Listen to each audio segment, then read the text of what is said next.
السلام علیکم ورحمۃ اللہ وبرکاتہ۔ اللہ سے دعا کرتے ہیں کہ آپ لوگ خیریت سے ہوں گے۔ حضرت عمر رضی اللہ تعالی عنہ کا بریلویوں کے نزدیک گستاخانہ خطبہ، اور انجینئر محمد علی مرزا نے اس جو بریلویوں کے نزدیک گستاخانہ خطبہ کا جو معاملہ رکھا ہے، تو دیکھیے کہ اس میں کیا لکھا ہوا ہے۔ اور اس میں جو ہے عمر فاروق کا کمال کا خطبہ وہ بھی ہے، اور اس میں انجینئر محمد علی مرزا نے یہ بھی کہا ہے کہ میرے علاوہ کسی کی ضرورت نہیں بیان کرے۔ تو یہ کس ٹاپک پر بات ہو رہا ہے اور کس ٹاپک پر انہوں نے اس طریقے کی باتیں بولی ہیں، وہ آپ کو اس ویڈیو میں سن کر پتہ چلے گا۔ اور ہم یہی چاہتے ہیں کہ ساری مسلمانی جو بھی ہیں وہ جو بھی چیزیں ہم سب کو بتائیں، تو جو بھی قرآن اور حدیث کی روشنی میں ہو وہ ہمیں بتائیں، اور ہم اس چیز کو سنیں اور دوسرے لوگوں تک بھی اچھی معلومات پہنچائیں۔ اللہ ہم سب کو ہدایت کا راستہ دکھائے، اور جو بھی جانے انجانے میں غلطیاں ہوئی اللہ معاف فرمائے، آمین ثم آمین۔ بخاری میں ایک بڑی زبردست حدیث ہے جو میں نے ایک دفعہ اپنے ممبر سے بیان کی ہے، ادروائز وہ حدیث آپ نے کبھی سنی نہیں ہوگی، کیونکہ اس کے ساتھ 295C جڑی ہوئی ہے۔ صحیح بخاری میں ایک چیپٹر ہے کتاب الاعتصام بالکتاب والسنہ، قرآن و سنت کو مضبوطی سے پکڑنا۔ اس چیپٹر میں امام بخاری ایک حدیث لے کے آئے ہیں کہ جب حضرت ابوبکر کی بیعت کی گئی نا، تو دوسرے دن حضرت ابوبکر صدیق رضی اللہ تعالیٰ عنہ آڈینس سے خطاب کرنے کے لیے مسجد نبوی میں آئے، تو ان کے خطاب کرنے سے پہلے حضرت عمر ممبر پہ چڑھے، جس طرح آج کل بھی اسٹیج سیکرٹری کے طور پہ، اور کمال کا خطبہ دیا۔ 2 جملوں کا خطبہ ہے، وہ بخاری میں آیا ہے، لیکن مولوی نہیں آپ کو بتائے گا۔ جن کو بتانا چاہیے وہ بھی ڈرتے ہیں بتاتے ہوئے، جن کو نہیں بتانا چاہیے وہ تو نہیں بتائیں گے۔ حضرت عمر کے الفاظ ہیں کہ دیکھو، یعنی حضور کے غم کی وجہ سے لوگ دکھی تھے، یعنی جس شخصیت کو آپ اپنے ماں باپ اولاد سب سے بڑھ کر عزیز سمجھتے ہیں اور وہ دنیا سے چلی جائے، تو صحابہ کرام کی تکلیف کا اندازہ کون کاٹ سکتا ہے۔ تو سیدنا عمر نے کہا کہ دیکھو، اللہ نے اپنے نبی کے لیے وہ پسند کیا جو اللہ کے پاس تھا، وہ اس سے بہتر تھا جو دنیا میں ہے۔ وَلَلْآخِرَةُ خَيْرٌ لَكَ مِنَ الْأُولَىٰ، اے نبی تمہارا ہر آنے والا لمحہ گزرے ہوئے سے بہتر ہوگا۔ کیوں؟ وَرَفَعْنَا لَكَ ذِكْرَكَ، ہم نے آپ کے لیے آپ کا ذکر بلند کر دیا۔ دنیا میں کوئی لمحہ ایسا نہیں ہے کہ اللہ کے ساتھ رسول اللہ کا نام نہ بولا جاتا ہو اذان کے اندر، اللہم صلی علی محمد وعلی آل محمد۔ تو حضرت عمر کے الفاظ ہیں کہ اللہ تعالیٰ نے وہ پسند کیا جو تمہارے نبی کے لیے بہتر تھا،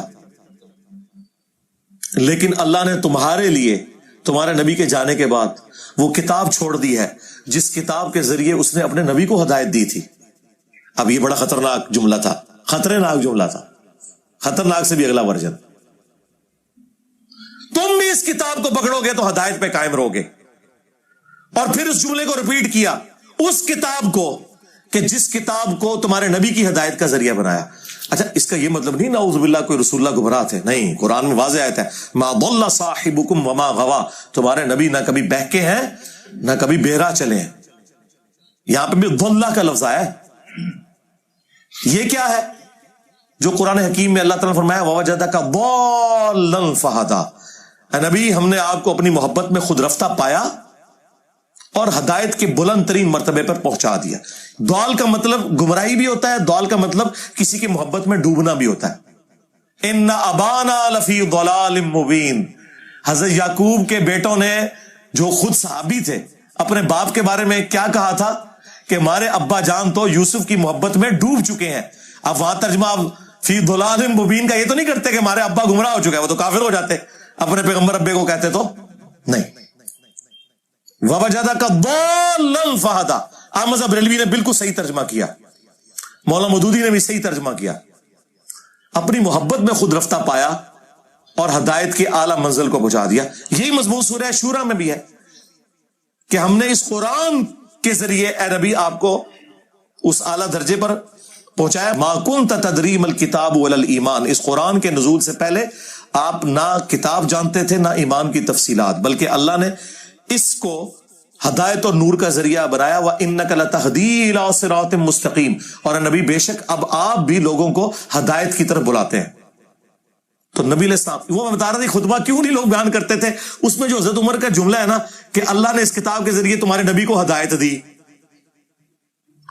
تو اب اس کے لوگ ڈرتے تھے یار یہ تو کہیں گے نبی کو گمراہ مان رہے ہیں. بھائی تم ایکسپلین کرو، ہم نے بھی کر دیا.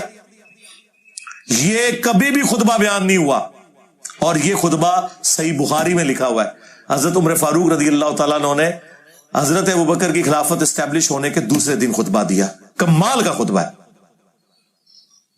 اور قرآن اتنا سٹرونگ ہے اس حوالے سے کہ بخاری مسلم میں جو حدیث شفاعت ہے، جو نبی علیہ السلام ہماری شفاعت کریں گے انشاءاللہ، اس کے اینڈ پہ آتا ہے کہ نبی علیہ السلام کہتے ہیں جب میں آخری دفعہ جہنم کی طرف جاؤں گا تو داروغہ جہنم مالک علیہ السلام مجھ سے کہیں گے یا رسول اللہ اب آپ کا کوئی امتی بھی دوزخ میں باقی نہیں ہے سوائے اس کے جسے قرآن نے جنت میں جانے سے روک رکھا ہے. قرآن جب روک لے گا نا تو کوئی نہیں بچا سکتا. یہ ویسے شعر ہے، خدا کا پکڑا چھڑائے محمد کا پکڑا چھڑا کوئی نہیں سکتا. کتنا یہ ظلم کر رہے ہیں، اللہ اور رسول کا مقابلہ کروا رہے ہیں، نعوذ باللہ. اور بخاری مسلم میں لکھا ہے کہ یا رسول اللہ قرآن نے روک لیا ہے، اب آپ کی شفاعت بھی ان کے کام نہیں آئے گی جن کو قرآن نے جنت میں جانے سے روک لیا. اور قرآن نے کن کو روک لیا؟ انہ من یشرک باللہ فقد حرم اللہ علیہ الجنہ ومأواہ النار وما للظالمین من انصار. بے شک جو کوئی بھی اللہ کے ساتھ شرک کرے گا اللہ نے اس پہ جنت حرام کر دی ہے، اس کا ٹھکانہ جہنم ہے، وہاں اس کا کوئی مددگار نہیں ہوگا. قرآن نے جنت حرام کر دی ہوئی ہے.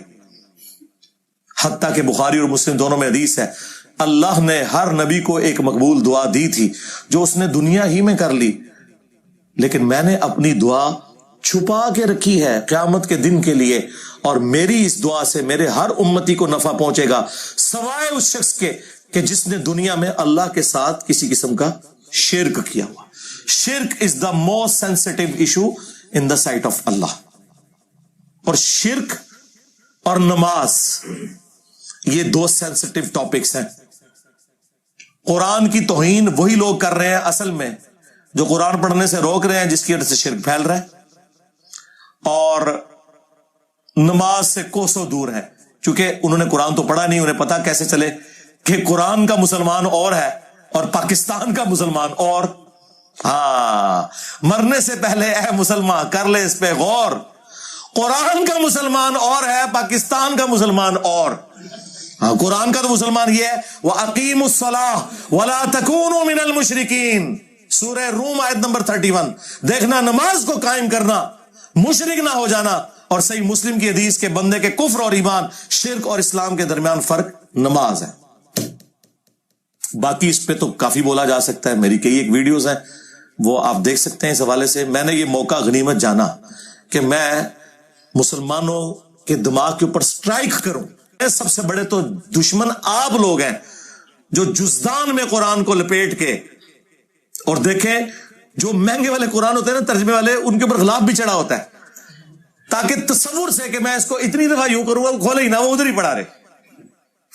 بلکہ میں نے تو ریکویسٹ کی ہے کہ پاکستان کے آئین میں جہاں یہ چیز شامل ہے کہ پاکستان میں قرآن غلطیوں سے پاک پرنٹ کیا جائے گا، یہ بہت بڑا جرم ہے. اس لیے قرآن کے اینڈ پہ لکھا ہوتا ہے کہ اگر کوئی غلطی دیکھیں تو واپس بھیجیں، ہم آپ کو نیا نسخہ دیں گے.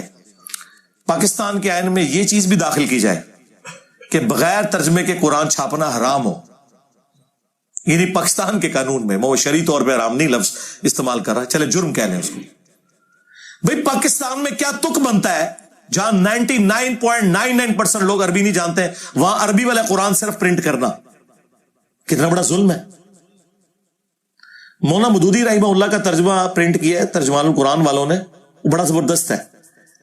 ویسے تو آپ دیکھتے ہیں نا اوپر عربی نیچے اردو، انہوں نے پتا کیا کیا ہے، ایک صفحہ پورے کا پورا عربی اور اس کے سامنے والا صفحہ اردو. اگر صرف کسی نے اردو بھی پڑھنا ہے نا وہ پڑھتا جائے. اچھا لوگوں کو یہ فکر پڑ جاتی ہے یار اردو والا پڑھیں گے تو ثواب نہیں ہوگا کیونکہ 10 نیکیاں نہیں ملن گیا. سرکار تو ایک اردو دا صفحہ تو آنے والی نسلوں میں اور گزرے ہوئے بزرگوں کے ہزاروں قرآن پڑھنے سے بہتر ہے جو آپ کو کم از کم شرک سے بچا کے توحید کے اوپر لے آئے گا. ٹھیک ہے نا؟ اگر توحید ہی نہ ملی تو قرآن ختم کرنے کا کیا فائدہ ہویا؟ جو قرآن ختم کر کے بھی تے پھر دعا کہنا جی یا رسول اللہ انظر حالنا، یا شیخ عبد القادر جیلانی شیئن للہ. قرآن کے لیے پڑھ کے دعا ہو رہی ہے اور بیچ میں یہ نکل رہا ہے. تو کیا کڑیا تو قرآن چو؟ تو خدا کے لیے قرآن ترجمے والا گھر میں بھی کم از کم آپ لوگ تو کریں نا جی. سارے مسلمان اپنے گھروں میں وہ ترجمہ رکھیں جو زبان آپ سمجھتے ہیں. اس کے بغیر آپ صرف عربی والا قرآن نہ رکھیں. اور آج تو ماشاءاللہ جتنی میجر لینگویجز ہیں ان کے اندر قرآن پرنٹ ہو چکے ہیں. سعودی عرب کی گورنمنٹ اس حوالے سے بہت بڑا کام کر رہی ہے. جتنے حاجی جاتے ہیں نا، پہلے تو وہ عمرے والوں کو بھی دیتے تھے لیکن پھر ریسورسز کی وجہ سے ایشو ہوا تو اب صرف حاجیوں کو دیتے ہیں. جو پاکستان، انڈیا، بنگلہ دیش کے ہیں ان کو اردو زبان میں، انڈونیشین ہے تو ان کو انڈونیشین زبان میں، انگلش جاننے والے ہیں ان کو انگلش والا. وہ واپسی پہ ایئرپورٹ پہ وہ ایک ایک فری کاپی دیتے ہیں. میں 2007 میں گیا تھا، مجھے بھی ایک کاپی ملی، میری وائف کو بھی ملی تھی. تو اس حوالے سے وہ بہت کام کر رہے ہیں. چلیں، حاج عمرے پہ کوئی نہیں بھی جاتا، یہاں تو یار اپنے گھروں میں تو کم از کم آپ کوشش کریں کہ آپ ترجمے والے قرآن رکھیں.